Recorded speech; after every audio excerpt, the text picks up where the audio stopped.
नमस्कार दोस्तों, Gurukul of politics पर आपका स्वागत है। मैं हूं आपका दोस्त धर्मेंद्र कुमारी और हमारे साथ मौजूद हैं हम सबके प्रिय डॉक्टर सतीश त्यागी जी। नमस्कार दोस्तों, एक और चुनाव, उसके एग्जिट पोल आ चुके हैं और करीबन 13-14 एजेंसियों ने अलग अलग एग्जिट पोल किए हैं और पूरे राष्ट्र के लिए और राष्ट्रवादियों के लिए ये गर्व का विषय होना चाहिए कि एक बार फिर से एग्जिट पोल ने भारतीय जनता पार्टी और जो एनडीए है उसकी जीत को दर्शाया है।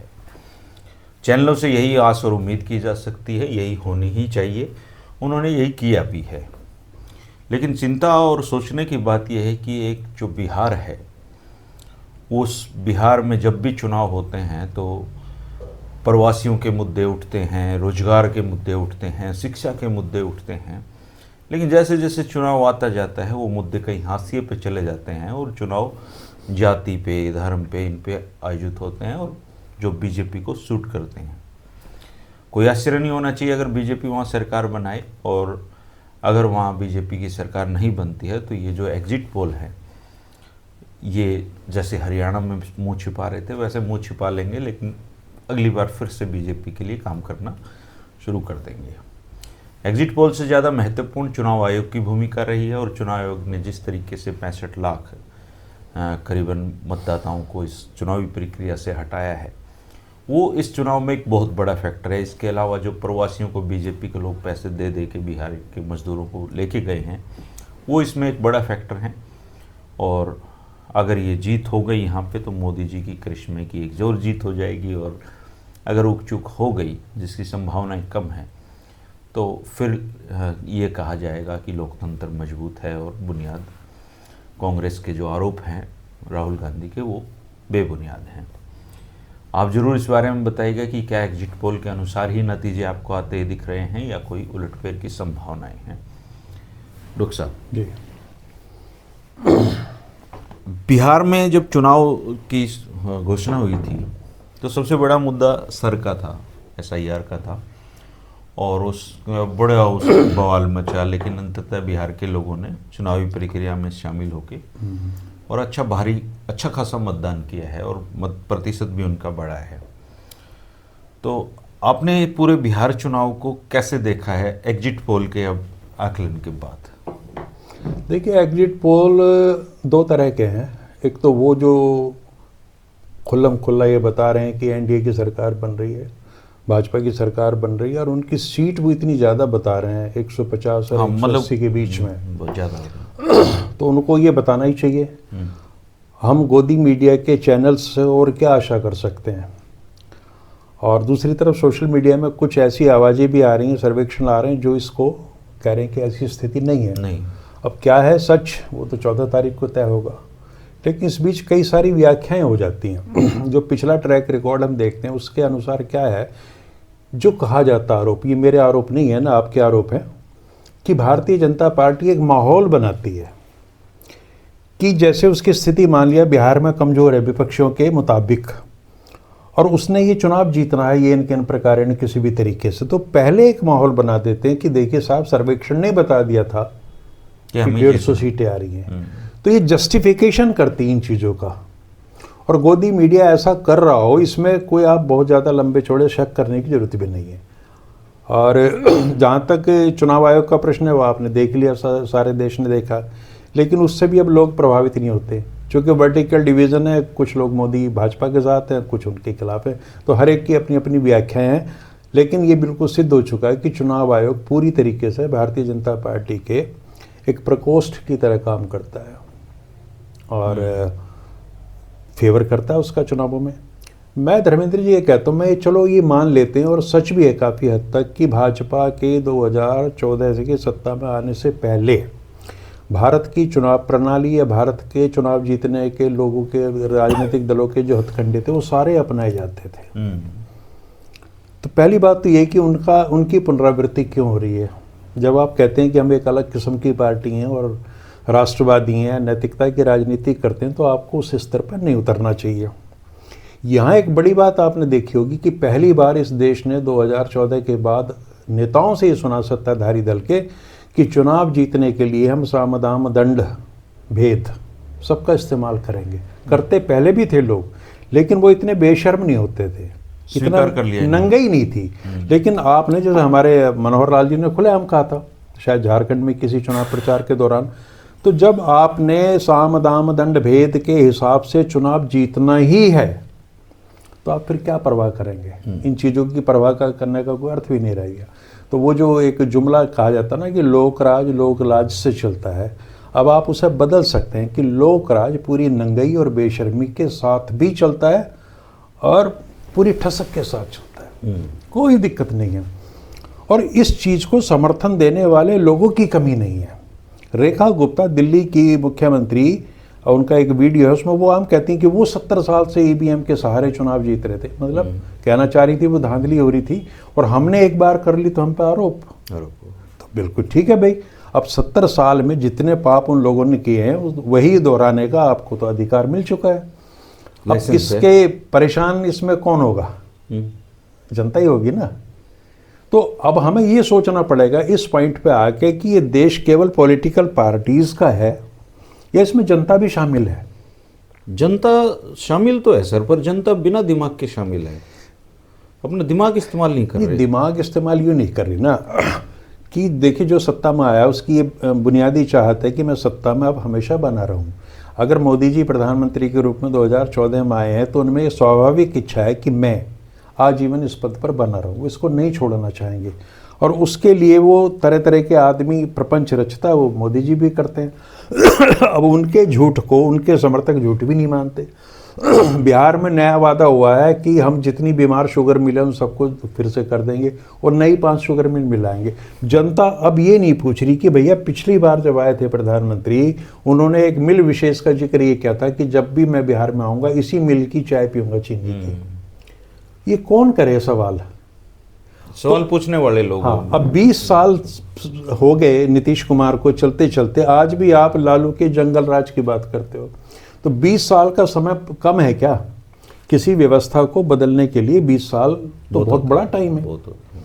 आपके पास सुशासन बाबू हैं, आपके पास केंद्र की सरकार की पूरी मदद है, आप कहते हो जीरो टॉलरेंस है करप्शन की, और बिहार जहां खड़ा है उससे लगातार पीछे चला जा रहा है। अब जनता के मुद्दे कब आएंगे? वो कहते हैं कि लालू यादव के समय में बिहारी की जनता की मानसिकता बता रहा हूँ मैं कि लालू यादव से लोगों ने शिकायत की जी यहाँ सड़क नहीं है। तो लालू जी ने क्या किया? बोला गाड़ी है तुम्हारे पास? बोले जी नहीं है। तो बोला सड़क का क्या करोगे? भाई तुम्हारी सामर्थ्य नहीं है? तो बिल्कुल सही जवाब दे दिया। तो उन्होंने क्या करा, उसके एवज में उन्होंने जो आवास योजना चला दी कि पहले मैं तुम्हें घर दूंगा, तो उनके घर बनवाए लोगों के। तो बिहार में मैंने तो खुद जाकर देखा है, 2015 के चुनाव में मैं गया था और मैंने एक व्यक्ति से वहाँ पूछ लिया था, मैंने भाई इतनी आपकी सड़कों की दुर्दशा है, तो बोला आप हरियाणा पंजाब से आओ क्या? मैंने हाँ जी। तो मैंने आपको ये तकलीफ नहीं देती? बोले नहीं। मैं नहीं क्यों? बोले जी बिहार के आदमी को जल्दी है ही नहीं कहीं जाने की। हाँ, पूरी फुर्सत में है। हाँ, वो सुबह निकलता है कहीं जाने के लिए, वो रात तक पहुँच जाएगा, बस इतना होना चाहिए। उसे इस बात की कोई चिंता नहीं है कि जो मैं 14 घंटे में 12 घंटे में सफ़र कर रहा हूँ वो 3 घंटे में भी हो सकता है। ये प्रॉब्लम विकसित प्रांतों की हो सकती है, गुजरात महाराष्ट्र की हो सकती है, हरियाणा पंजाब की हो सकती है, बिहार में यह ही नहीं।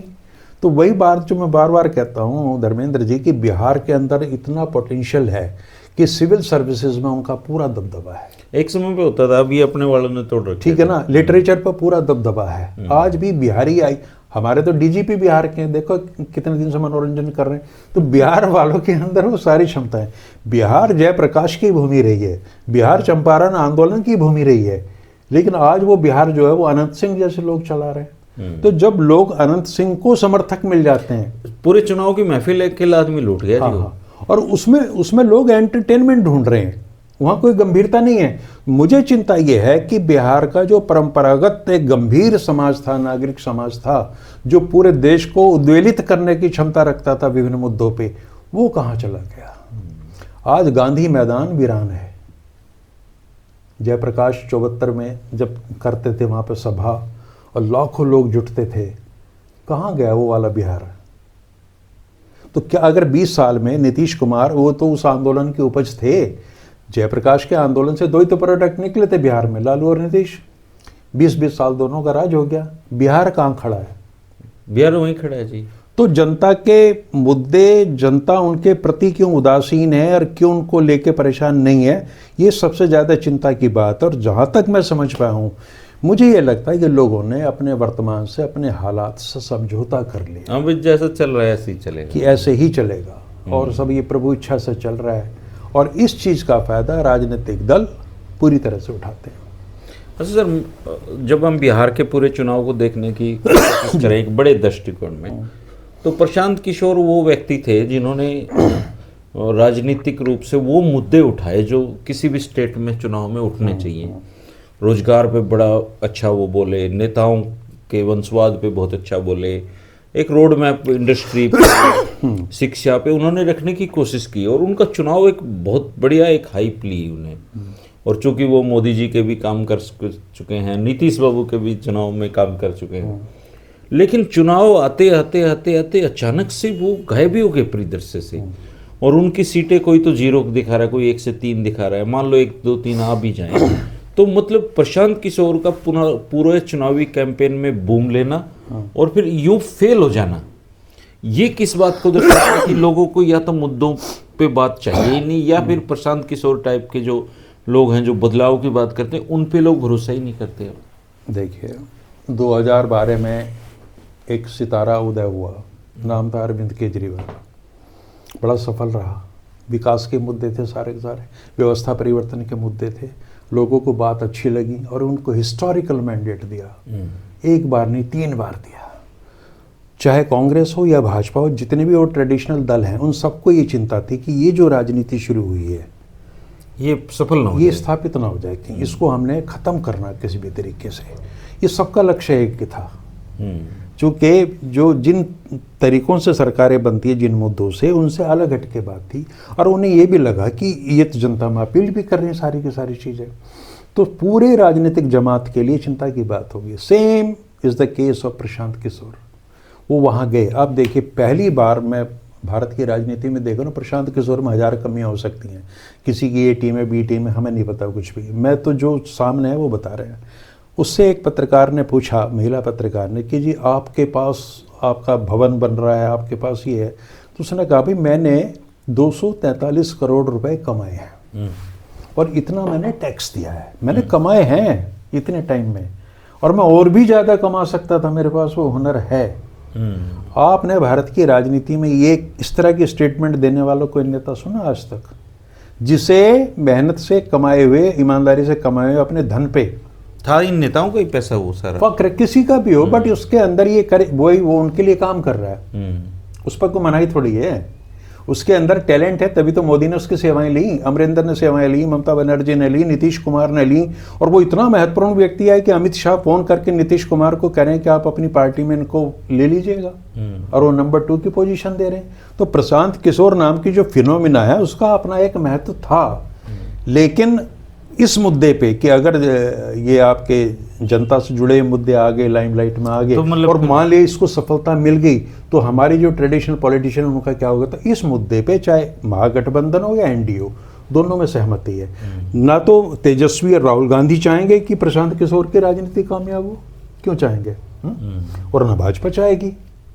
तो एक टेम्पो, ये इतने शातिर खिलाड़ी होते हैं ना जो पुराने होते हैं, लोग जाति धर्म इनमें उलझे रहे, बस ये इतने तेज होते हैं, इनको ये पता चल जाता है कि जो जैसे कोई ड्राइवर तय कर लेता है ना अपनी गाड़ी को देख के कि क्या होगा, इन्हें ये पता है कि इस स्पीड से चला है, यहाँ इसकी ये स्पीड होगी और यहाँ आके ये बंद हो जाएगा, और उसको इंजॉय करते हैं। उसके साथ में अपने लोगों को जोड़ देते हैं कि भाई तुम खाली हो 4-6 महीने इसके साथ में रहो, तो वहाँ से तरह तरह की सूचनाएं आती हैं। अब चूंकि वो संयुक्त शत्रु है दोनों दलों का, दोनों गठबंधनों का, तो उसको निपटाना तो बहुत आसान था। लेकिन ये कहना कि वो एक तो सफलता है कि बिहार का जो भी शेष बचा कुचा जो भी बुद्धिजीवी समाज है, जो थोड़ी चिंता करने वाला समाज है, उसे ये तो पता है कि कोई एक ऐसी भली आवाज़ है बिहार की धरती पे जो हमारे लिए उठती है, और उनके पास एक रोड मैप भी है। लेकिन उनकी संख्या इतनी कम है कि आखिर में वो वही विनिंग कौन है उसके साथ चले जाएंगे। अब पूरा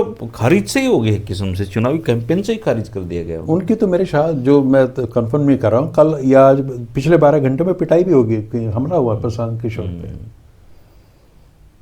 तो बात ये है सर कि ओवरऑल निचोड़ अगर हम देखें जी, तो फिर बात वहीं आके ठहर जाती कि राजनीति का जो परंपरागत पैटर्न है, हाँ, कास्ट पॉलिटिक्स, रिलीजन पॉलिटिक्स, क्षेत्रीय पॉलिटिक्स, इनसे लोग भी उठने को तैयार नहीं है ना, बिल्कुल नहीं है। और अभी मैं तो बहुत बार धर्मेंद्र जी मैंने कहा ये चक्र अभी पूरा नहीं हुआ।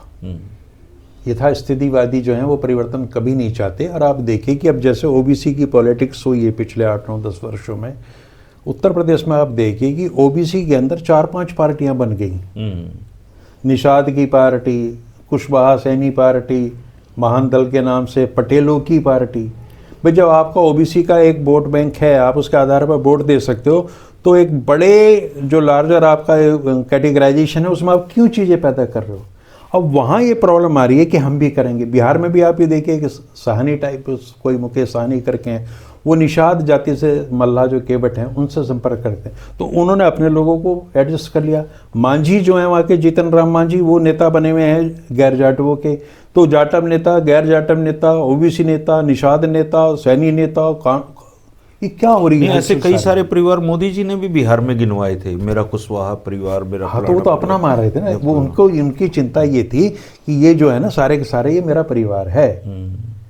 और अपर कास्ट जो है वो इतनी समझदार हो चुकी है, उसे ये पता है कि इनके समर्थन से जो सत्ता आएगी वो हमारे ही हितों का पोषण करेगी। पक्का उनको भरोसा है। जिस दिन ये भरोसा इधर से उधर होगा उस दिन आप देखिएगा वो भाजपा को छोड़ देंगे। उन्हें ये लगा कि हमारी संख्या कम है और अभी हम इस स्थिति में नहीं है कि हम कुछ कर सकें, तो जैसे तैसे सरकार बना लो, लेकिन जो सरकार आएगी वो हमारे ही इंटरेस्ट में काम करेगी। ओवरऑल ये है कि एनडीए जीतेगा तब भी बिहार हारेगा। एक चीज़ और चल रही है, पता नहीं उसमें कितना सच है, कि राहुल गांधी के वोट चोरी के अभियान को फुस करने के लिए हो सकता है कि मोदी जी ये माने कि अगर नीतीश ने ही वो मुख्यमंत्री बनना है तो एक बार तेजस्वी को बनने दो, कम से कम वोट चोरी का आरोप तो नहीं लगेगा। फिर इतना दयावान नहीं है जी मोदी। दयावान हो सकते हैं, बिल्कुल हो सकते हैं, बता दूं मैं आपको। अगर उन्हें ये लगा जैसे हलचल चल रही है कि नीतीश डिच कर जाएंगे और कम सीटें आएंगी और वो तो तेजस्वी से हाथ मिलाएंगे, तो वो ये गेम खेल देंगे। हालांकि कितना बड़ा आरोप हटेगा सिर से, ये बताइए। सच में मुझे ये ज्ञानेश जी का जो चुनाव आयोग है सर, ये इतना मजबूत चुनाव आयोग है कि आजकल तो सर डाटा मतलब डाटा तो रियल टाइम में चल रहे हैं, लेकिन चुनाव आयोग के जो कितनी % वोटिंग हुई ये मतलब नहीं दे पाते जी अभी तक। अगर आपको कोई ये कहे कि धर्मेंद्र जी आपको 7 खून करने का अधिकार है, आपका कुछ नहीं बिगड़ेगा, तो आप छोड़ोगे? हाँ, वही बात है जी। तो अगर इलेक्शन कमीशन को उन्होंने ये कह दिया कि रिटायरमेंट होने के बाद इन पर केस ही नहीं चलेंगे और इनकी नियुक्ति जो है उसमें विपक्ष की किसी कोई भूमिका नहीं है, तो जिस तरीके से क्रमबद्ध तरीके से ये चुनाव आयोग को तैयार किया गया है, जिस भूमिका का वो निभा रहा है, तो वो तो बड़ी पुख्ता व्यवस्था है। तो ज्ञानेश कुमार को, राजीव कुमार को सब पता है कि तुम्हारा कुछ नहीं बिगड़ेगा। हालांकि बिगड़ने को तो सरकारें बदलती बिगड़ जाता है। हाँ, तो अभी तो उनको ये भरोसा ना, अभी कुछ नहीं होने वाला। और हमारी जस्टिस डिलीवरी सिस्टम ऐसा है कि आप एक बार इसमें फंस गए तो 10 साल, 15 साल, 20 साल, बताओ किसको सजा हुई है? इस पूरे 14 से 24 के बीच, 25 के बीच में कोई आपको लग रहा है? हाँ, जिनको मोदी जी कहते थे ये भ्रष्टाचारी भाई, या तो वो भ्रष्टाचारी, या तो वो उनके साथ मिलकर सरकार चला रहे हैं, या फिर वो या देश छोड़ के भाग गए, तो किसी का क्या बिगड़ना है ना? अभी तो उनको ये दिल्ली ब्लास्ट के बाद में वो भूटान गए सर, वहाँ जाके उनको बहुत दुख हुआ। हाँ, उनका बहुत भारी मन से मैं आया हूँ, भारी मन से आया हूँ, चूँकि कई समझौते करने थे भूटान के विकास को आगे बढ़ाना, अडानी जी के साथ भूटान के माध्यम से आपको भारत की प्रगति करानी थी, है ना। और बात पे जब बम्बई का वो हुआ था टेरर अटैक, तो उसी समय मोदी जी गुजरात से भाग गए थे वहाँ मुख्यमंत्री के रूप में और जाके सरकार को कोसा था। लेकिन आज इन चीज़ों का जस्टिफिकेशन है, लोग ये कहते हैं साहब एगो तो पूर्व निर्धारित कार्यक्रम था, उसमें चले गए तो क्या हो गया? भाई अमित शाह इस्तीफा क्यों नहीं दे रहे जब शिवराज पाटिल ने दिया था? इसी बात पे कि उसने 2 जोड़ी कपड़े बदल लिए थे उस दिन में। और देखिए आप, मनमोहन सिंह जी मुंबई ब्लास्ट के बाद पत्रकारों से बात की थी जी उन्होंने, और कांप रहे थे उनके शब्द। इनके तो एक मंत्री का बयान आ रहा था, नाम मुझे ध्यान नहीं है, तो उससे पूछा जी दिल्ली में ये हो गया, बोला हमारी जानकारी में नहीं, हम दिल्ली से बाहर था, कोई बिहार के था, हम आया है। बोला वो तो हमने उनको करते ऑपरेशन सिंदूर चल रहा था तो उन्होंने ये कार्यक्रम करना ही था, कार्यक्रम, है ना। तो ये स्वाभाविक परिणति है कि इसमें तो ये चीज़ें चलती हैं। उन्होंने मारा है तो हम फिर मार देंगे। मतलब इतना कैजुअली उस आदमी ने लिया, केंद्र में मंत्री है, कि जैसे कोई चीज़ ही ना हो। और न प्रधानमंत्री इसके प्रति कतई गंभीर हैं।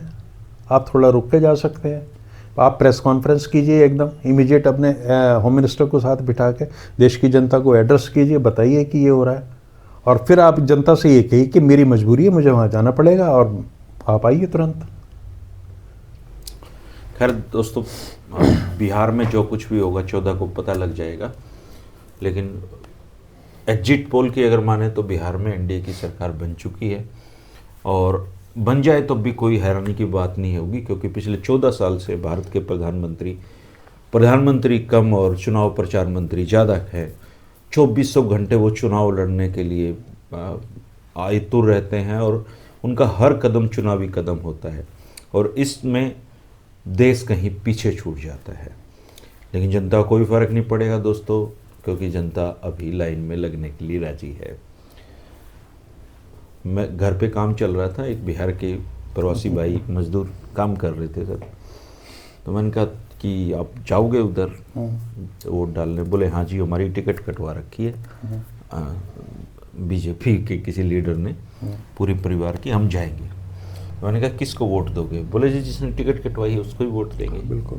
तो मैंने कहा तुम, अच्छा नहीं होगा कि बिहार का विकास हो, तुम वही काम करो, तुम्हारे बच्चों को ज़्यादा पढ़ाई लिखाई के अच्छे अवसर मिले, तो इस नाम पे तुम्हें वोट करना चाहिए कि टिकट कटवाई है? बोले जी विकास विकुस तो होना नहीं है, तो टिकट कटवाई उसी को दे देते हैं वोट। हाँ, देखिए ये भी ईमानदारी है कि आप जिसका खा रहे हो उसका मतलब स्वीकार कर रहे हैं बंदे।